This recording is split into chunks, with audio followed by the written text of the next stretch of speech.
উনি খুব দায়িত্ব নিয়ে কি বলছিলেন ওনারা সবকিছু দেখবে। অফকোর্স অফকোর্স আমি আমি এটাও বলেছি, তাহলে আমি এখন আসতে পারি, আর না হলে আমার ব্যবস্থা আমার করতে হবে, আমার পলিটিক্যাল ব্যবস্থা করতে হবে। বলো না, এটা আমার উপরে ছেড়ে দেবে। দেখুন, একজন জেনারেল যদি একটা হুঙ্কার দিত যে উনি পদত্যাগ করছেন, সবকিছু মেনে নিয়েছেন, এখন তোমরা যার যার ঘরে যাও, না হলে আমরা অ্যাকশনে দেব, এইটা যদি বলতেন এবং বলতেন যে আমরা মানে পুলিশের মানে পুলিশ এবং আমরা মিলে যৌথ ভাবে মিলে এটার অ্যাকশনে যাও, তোমরা ঘরে ফিরে যাও, একটা যদি হুঙ্কার দিত। আমরা তো আগেও দেখছি, জিয়াউর রহমান সাহেবকে দেখছি, এরশাদ সাহেবকে দেখছি, তারা হুঙ্কার দিয়েছে আর সব ব্যবস্থা হয়ে গেছে, কেউ বের হয়নি। ইন্ডিয়ান এক্সপ্রেসের ওই বক্তব্যটা স্যার আমরা যখন পড়লাম, তখন মনে হচ্ছে আমরা আসলে আপনি এই কথা কোনো জিজ্ঞেসও করি নাই, জানতেও চাইনি আসলে কি হয়েছিল শেষের দিকে এসে। ওইখানে আপনি বলছিলেন ওই যে 4 তারিখ রাতে ওই যে বৈঠক ছিল, ওইটা হয়েছিল, তার বিস্তারিত হয়ে বলেছি। এবং উনি খুব কনফিডেন্ট নিয়ে কি বলছিলেন যে ওনারা সবকিছু দেখবেন। উনি খুব দায়িত্ব নিয়ে কি বলছিলেন ওনারা সবকিছু দেখবেন। অফকোর্স অফকোর্স আমি এটাও বলেছি, তাহলে আমি এখন আসতে পারি, আর না হলে আমার ব্যবস্থা আমার করতে হবে, আমার পলিটিক্যাল ব্যবস্থা করতে হবে। বলো না, এটা আমার উপরে ছেড়ে দেবে। মানে এটার পরে আপনার আইজিপি কে বললেন ওনার অধীনে সবকিছু করার জন্য।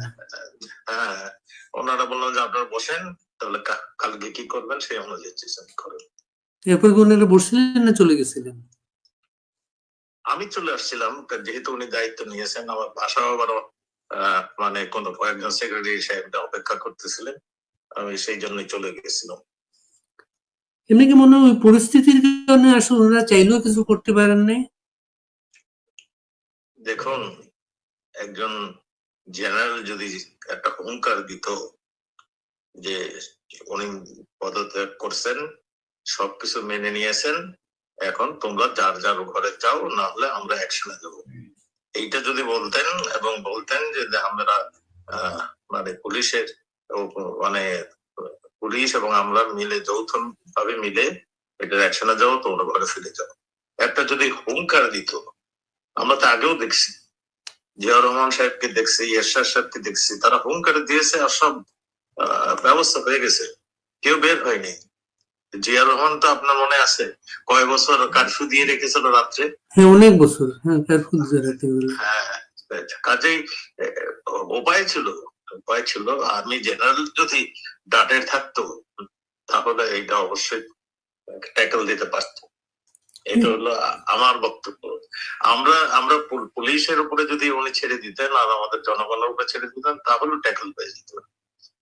আমার একজন পুলিশ অফিসার বলছেন যেরকম পুলিশ হেডকোয়ার্টারের যে স্ক্রিনে আর কি সারা ঢাকা শহরের বিভিন্ন অ্যাঙ্গেলের ক্যামেরা গুলো আছে, ওই ক্যামেরায় তারা দেখতেছিলেন বিভিন্ন জায়গা থেকে পথ ছেড়ে দেওয়া হচ্ছে এবং ওদেরকে ভিতরে ঢুকতে দেওয়া হচ্ছে।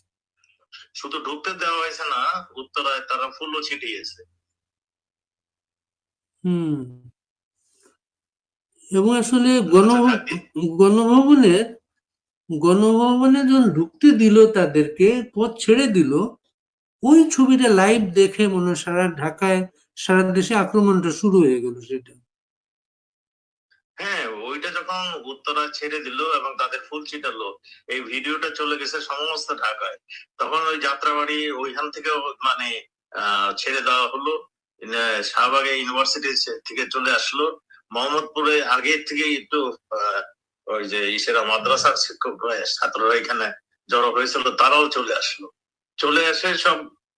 একটা সেনাবাহিনীর প্রধান যদি গণভবন রক্ষা করতে পারে না, এটা কি আপনি বিশ্বাস করেন? তা তো অবশ্যই। এটাই হলো কথা। যাই হোক, আর কি শুনতে সমস্ত দুর্ভাগ্য গত বছরের 23 জুন ওনাকে সেনাবাহিনীর প্রধান নিয়োগ দেওয়া হয়েছিল। 23 জুন।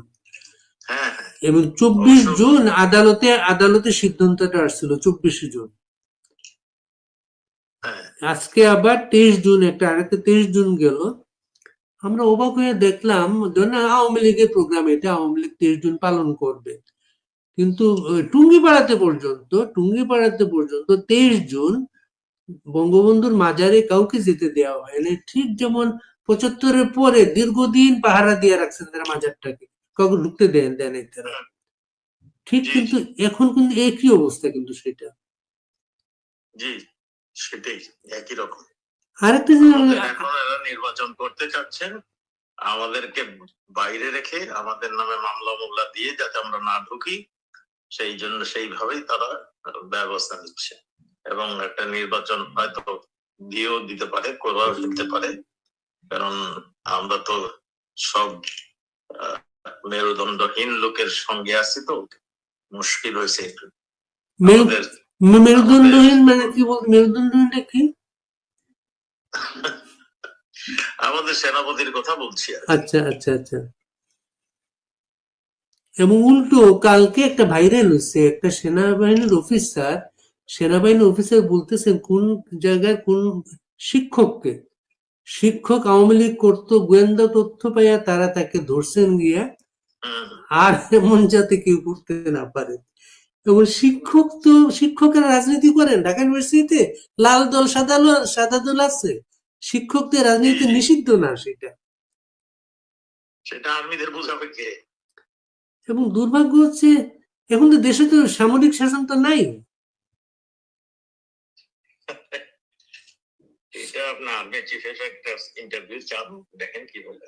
আর একটা ব্যাপার হচ্ছে, এখন কি আপনাদের মনে হয় যে আপনাদের জন্য রাজনৈতিক কর্ম, আপনার একটা রাজনৈতিক দল, আপনার আমাদের আমি আমি আমি আমেরিকা এই দিওয়ালে আমি একটা ইন্টারভিউ দিয়েছি যে আমাদের দেওয়ালের পিঠ থেকে গিয়েছে, কাজেই আমরা আমরা এখন নিজেকে বাঁচতে হলে আমাদের যেটা করতে হবে, যেটা বঙ্গবন্ধু ডাক দিয়েছিলেন, যা কিছু আছে নিয়ে ঝাঁপায় পড়ো, আমরা তাই ছাড়া আর আমাদের কোনো উপায় নেই। আমরা হয়তো সেই দিকেই আস্তে আস্তে যাব। এটার জন্য মনে করেন আপনাদের কোনো মেসেজ নাই, কারো কাছে কোনো মেসেজ নাই। যেমন লন্ডনে যে প্রোগ্রামটা হয়েছে 23 জুন, বিশাল ব্যাপার লন্ডনে, এবং নানা জায়গায় বাইরে প্রোগ্রাম হচ্ছে, দেশে বিচ্ছিন্ন ভাবে কাজগুলো হচ্ছে, দেশে অনেকে কাজ করতে চায়। এটা এটা দেখেন, আপনি তো সাংবাদিক মানুষ, সব খবর জানেন। ওয়ার্ড লেভেলের মেম্বার যারা আওয়ামী লীগকে ভালোবাসে, ঠিক ভোট দিতে যায়, এর চেয়ে বেশি তো কিছু করে না তারা, তাদের নামে পর্যন্ত মামলা, তারাও পর্যন্ত বাড়ি ছাড়া পেয়ে গেছে। মানে ইসের মানুষ চলে গেছে, ওই ঢাকার মানুষ চলে গেছে ময়মনসিংহ এর মানুষ গেছে দিনাজপুর, আর যারা নেতা তারা সব এই ভারতবর্ষে চলে আসছে।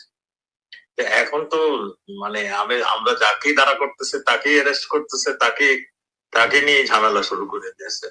তো এইরকম একটা পরিস্থিতি। তো 5 আগস্টের পরে কখন আপনি যান ভারতে? কোথায়? ভারতে? হ্যাঁ হ্যাঁ। আমি প্রায় 1 মাস ছিলাম ঢাকাতে। তারপরে বাধ্য হয়ে দেখলাম আমাকে খুঁজতে একবারই তছনছ করে ফেলছে, আর একবারে মানে এইখানে সেখানে যাচ্ছে, তখন আমি চলে আসছি। মানে এরপরে একটা ছবি পাওয়া গেছিল, অনলাইনে আসছিল, এটা পার্কে বসা, কলকাতার একটা পার্কে বসা আপনি। হ্যাঁ, ওইটা তো সেপ্টেম্বর মাসে, সেপ্টেম্বর কি অক্টোবরে। আপনি সেপ্টেম্বরের আগে গেছেন তাই তো? না, আমি 9 সেপ্টেম্বর গেছি। আচ্ছা আচ্ছা।